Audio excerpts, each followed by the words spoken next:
Have you ever felt like you're missing a secret? Like there are profound truths about life that everyone else seems to grasp, but somehow they're never actually said out loud?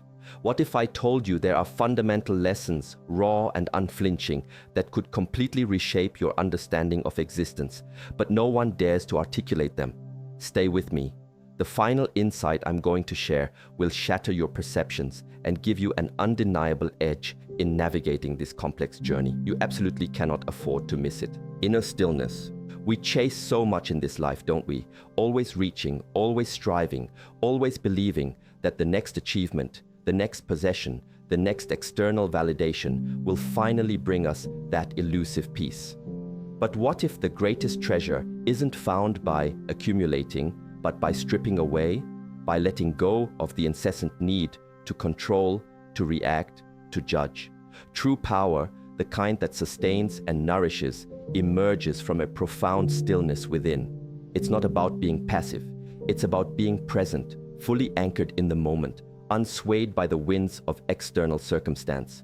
This stillness isn't a luxury. It's a necessity, a wellspring from which all meaningful action flows. Without it, we are merely leaves tossed about in a storm, believing we are steering. Imagine a lake. When the surface is agitated by wind, it reflects a distorted image. But when the lake is perfectly calm, every detail of the sky, the trees, the mountains around it is mirrored with pristine clarity. Our minds are just like that lake. If we allow the constant chatter, the endless worries, the external noise to disturb our inner surface, how can we possibly see ourselves, our true path, with any accuracy? This is the work, the real work, cultivating that inner calm, not just as an occasional escape, but as our fundamental mode of being. It's a discipline, a daily practice of returning to that quiet center, regardless of what storms may rage outside. It requires a certain courage, a willingness to face the raw truth of our own being without distraction. Many people mistake this inner stillness for inaction or apathy. They believe that to be still is to be unproductive, but the opposite is true. It is from this deep reservoir of calm that genuine clarity, insight, and effective action truly emerge. Think of a master craftsman. Before making a single cut, they take a moment to survey the material, to visualize the final form, to bring their entire focus to bear. This pause, this moment of profound stillness, is not wasted time. It is the essential precursor to precision and mastery. Similarly, in life, when we act from a place of inner turbulence, our efforts are often scattered, our decisions clouded. When we act from stillness, our movements are intentional, our choices resonate with deeper wisdom. This cultivation of inner stillness is not about becoming emotionless. It's about becoming the observer of your emotions rather than being consumed by them. It's about recognizing that you are not your anger, you are not your fear, you are not your sadness. These are transient states, visitors that come and go, but the house itself, your true self, remains. And that house is built upon a foundation of quiet strength, a silent awareness that observes all, yet identifies with none. This distinction is paramount. To be able to observe your own mind, your own reactions without immediate entanglement is a liberation beyond words. It's the first step towards genuine freedom. Embrace impermanence. Everything changes. This is perhaps the most fundamental truth of existence, yet it is the one we resist most fiercely. We cling to what is comfortable, what is familiar, what we believe defines us, desperately trying to hold on to moments, people, situations, as if they could be fixed in time. But life is a river, not a stagnant pond. To resist its flow is to create suffering. To truly understand and embrace impermanence is not to become detached or uncaring. It is to develop a profound appreciation for the fleeting beauty of each moment and to cultivate a resilience that allows us to adapt and thrive through constant transformation. This acceptance is not passive resignation. It is a dynamic engagement with reality as it actually is. Consider the changing seasons. Each one arrives, flourishes, and then gives way to the next. The tree does not cling to its summer leaves in autumn, nor does it despair in winter, knowing that spring will inevitably follow. It simply is, adapting to each phase with an inherent wisdom. We too are part of this natural cycle. Our bodies change, our relationships evolve, our circumstances shift. To fight against this natural current is exhausting and ultimately futile. Instead, what if we learn to flow with it? To see each ending not as a loss, but as a space for something new to emerge. This perspective fundamentally alters our relationship with fear, with uncertainty, and ultimately with life itself. The pain we often experience isn't from the change itself, but from our resistance to it. We build mental structures, expectations, and attachments around how things should be. And when reality inevitably deviates, we feel a profound sense of injustice or loss. But what if we released these rigid blueprints? What if we understood that the only constant is change, and therefore our greatest strength lies in our adaptability? This understanding breeds a certain fearlessness. If you know that everything is temporary, then even the most difficult challenges have an expiry date, and even the greatest joys must be cherished precisely because they are fleeting. It allows us to be fully present, to savor, and then to release with grace. This doesn't mean we should avoid forming connections or pursuing goals. It means we should hold them lightly, with open hands, understanding that their nature is to transform. If you build a sandcastle, you enjoy the process, you admire its beauty, but you know the tide will come. You don't rage against the ocean when it washes away your creation. You simply observe and perhaps begin to build another. Life is much the same. Cherish the building, cherish the form, but remember its essence is temporary. This allows for deeper connection paradoxically because it removes the desperation of trying to cling. It fosters a love that is expansive, not possessive. Own your shadow. We all have parts of ourselves that we deem unacceptable, unworthy, or even shameful. These are the aspects we push away, hide in the dark corners of our consciousness, hoping they will simply disappear. We curate an image for the world and often for ourselves that is polished, competent, and agreeable. But the truth is, these disowned parts, our shadow aspects, do not vanish. Instead, they operate from the subconscious, influencing our behavior, our reactions, and our relationships in ways we don't understand, often creating patterns of self-sabotage or unresolved conflict.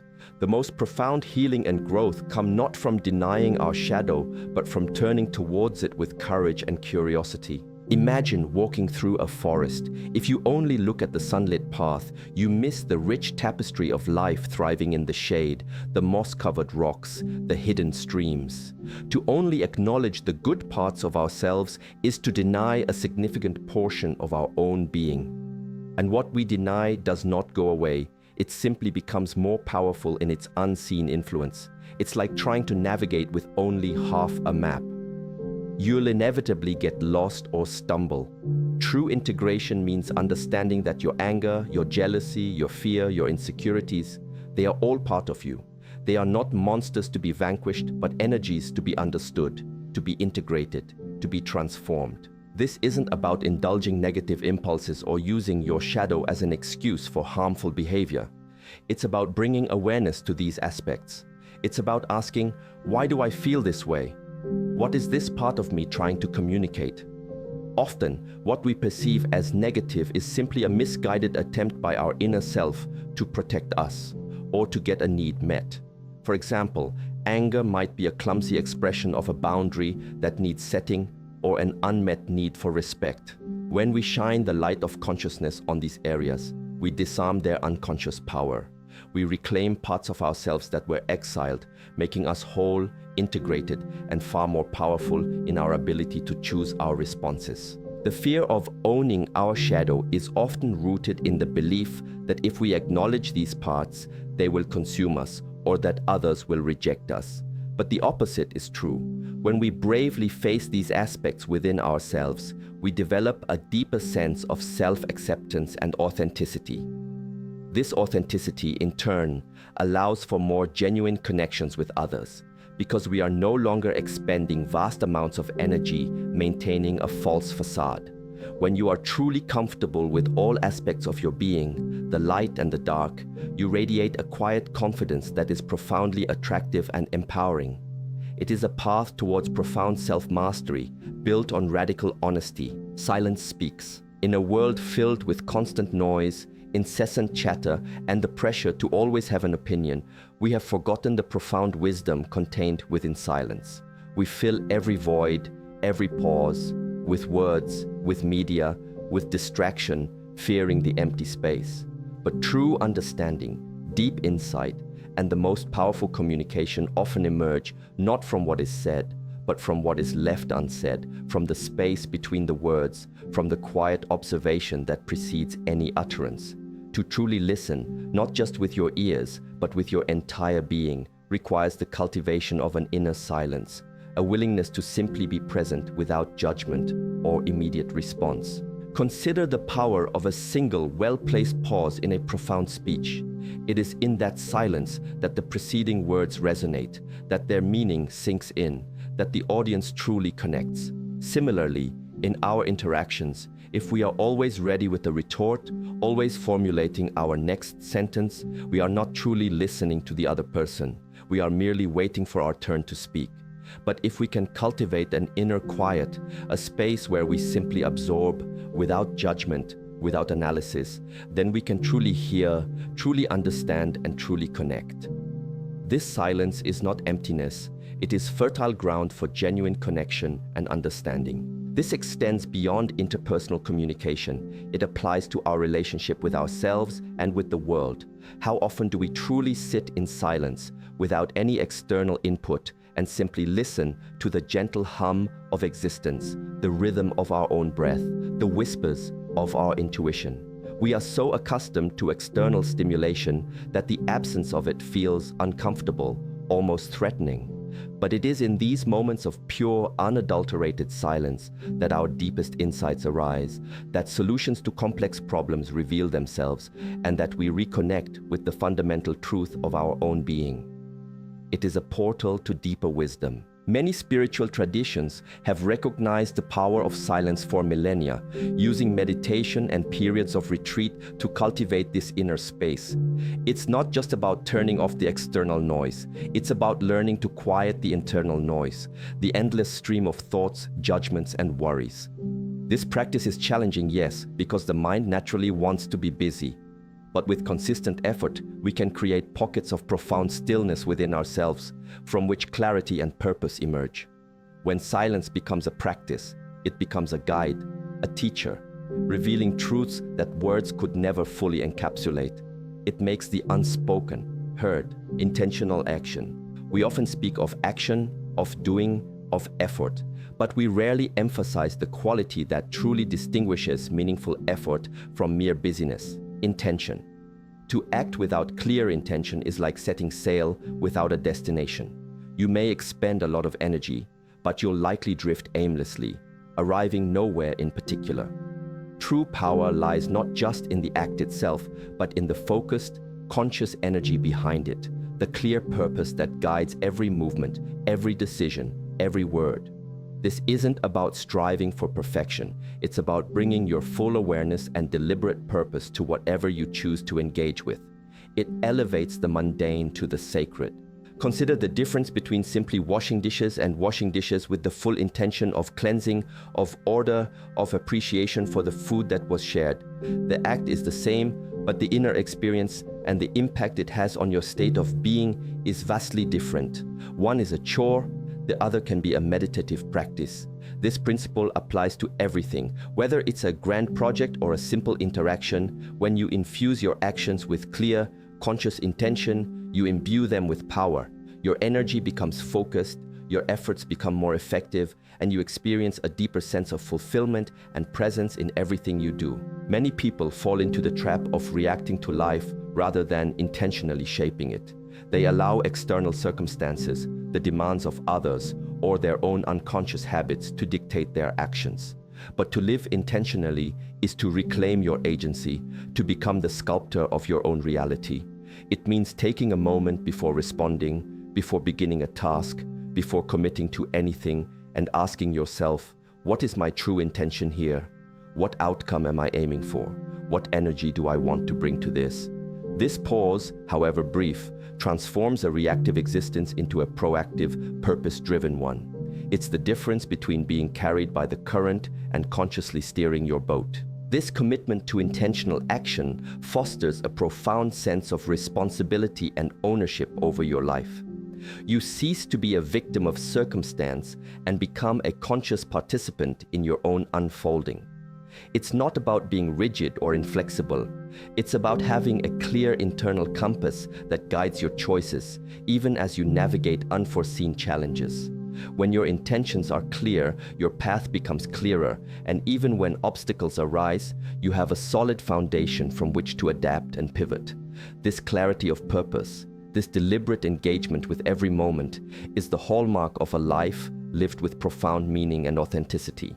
It is the silent force that shapes destiny. Release expectation. We spend so much of our lives creating elaborate mental blueprints for how things should be. We attach ourselves to specific outcomes, to how people should behave, to how life should unfold. And when reality inevitably deviates from our meticulously crafted expectations, we experience disappointment, frustration, and suffering. This isn't to say we shouldn't have goals or aspirations, quite the opposite. But there is a crucial distinction between setting an intention and clinging to an expectation. The greatest freedom, the deepest peace, and the most profound ability to adapt and thrive emerge when we learn to release our rigid expectations and embrace the unfolding mystery of life as it truly is. Imagine planting a seed. You provide the right soil, water, and sunlight, and you have an intention for it to grow into a strong, beautiful plant. But you do not control every aspect of its growth.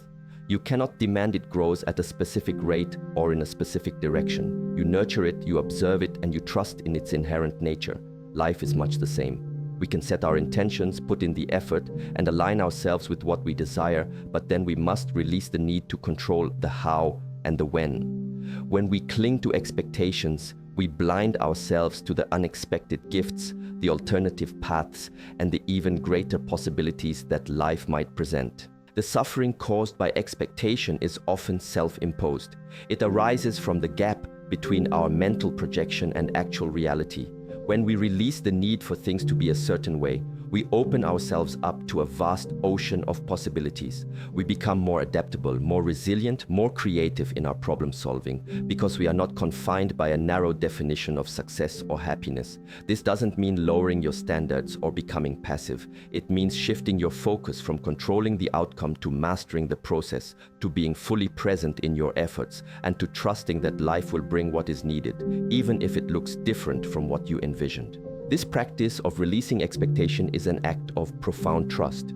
Trust in the universe, trust in the inherent wisdom of life, and ultimately, trust in your own ability to navigate whatever comes your way.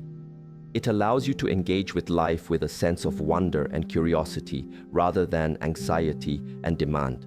When you are no longer bound by rigid expectations, you are free to truly experience each moment, each interaction, each challenge for what it is, rather than filtering it through the lens of what you believe it should be.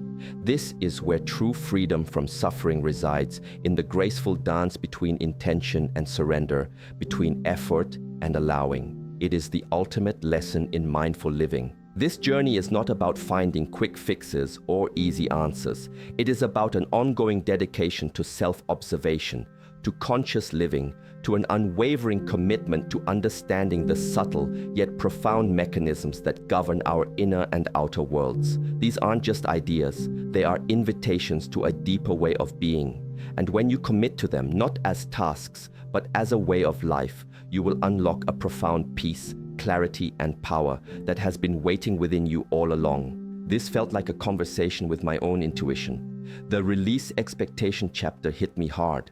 How many times have I caused my own suffering by clinging to what I thought life should be? Profound stuff.